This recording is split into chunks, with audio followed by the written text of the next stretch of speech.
অন্তর্বর্তীকালীন সরকারের প্রধান উপদেষ্টা ডক্টর মোহাম্মদ ইউনূসকে ২৭টি মন্ত্রণালয়ের দায়িত্ব দিয়ে মন্ত্রণালয় বণ্টন করা হয়েছে।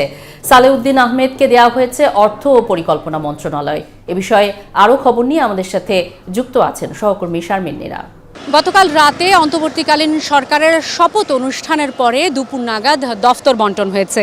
প্রধান উপদেষ্টা যিনি রয়েছেন এই সরকারের অন্তর্বর্তীকালীন সরকারের ডক্টর মোহাম্মদ ইউনূস, তার হাতে রয়েছে মন্ত্রিপরিষদ বিভাগ, প্রতিরক্ষা, শিক্ষা, সড়ক, যোগাযোগ, প্রাথমিক শিক্ষা, এরকম ২৭টি মন্ত্রণালয়ের দায়িত্বে রয়েছেন প্রধান উপদেষ্টা। এর বাইরে জনাব সালেউদ্দিন অর্থ পরিকল্পনা, আসিফ নজরুল আইন সংসদ বিচার, আইন বিচার ও সংসদ বিষয়ক মন্ত্রণালয়, ডক্টর আদিলুর রহমান শিল্প মন্ত্রণালয়, জনাব হাসান আরিফ স্থানীয় সরকার, অন্যদিকে জনাব মোহাম্মদ তৌহিদ হোসেন পররাষ্ট্র মন্ত্রণালয়, রিজওয়ানা হাসান পরিবেশ মন্ত্রণালয়ের দায়িত্বে রয়েছেন, ব্রিগেডিয়ার জেনারেল এম সাকাওয়াত অবসরপ্রাপ্ত তিনি রয়েছেন স্বরাষ্ট্র মন্ত্রণালয়ের দায়িত্বে, খালিদ হোসেন জনাব তিনি ধর্ম বিষয়ক মন্ত্রণালয়, মিস ফরিদা আক্তার তিনি মৎস্য প্রাণী সম্পদ মন্ত্রণালয়ের দায়িত্বে রয়েছেন, নূরজাহান বেগম স্বাস্থ্য ও পরিবার কল্যাণ মন্ত্রণালয়, মোহাম্মদ নাহিদ ইসলাম ডাক ও টেলিযোগাযোগ, অন্যদিকে আসিফ মাহমুদ সজীব ভুইয়া যুব ক্রীড়া মন্ত্রণালয়ের দায়িত্ব রয়েছেন। এর বাইরে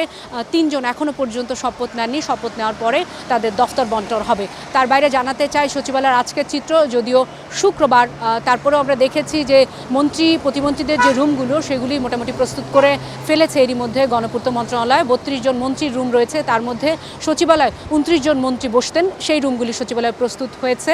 আইন শৃঙ্খলা ব্যবস্থা বেশ জোরদার করা হয়েছে। আমরা গেটে দেখেছি সেনাবাহিনীর সদস্যদের, এর বাইরে আনসার সদস্যরাও দায়িত্ব পালন করছে। গণমাধ্যম কর্মীরা সকালে ভেতরে কেউ প্রবেশ করার সুযোগ পেলেও পরবর্তীতে দুপুরের মধ্যে বেরিয়ে যেতে বলা হয়। এই হচ্ছে সচিবালয়ের আজকের চিত্র।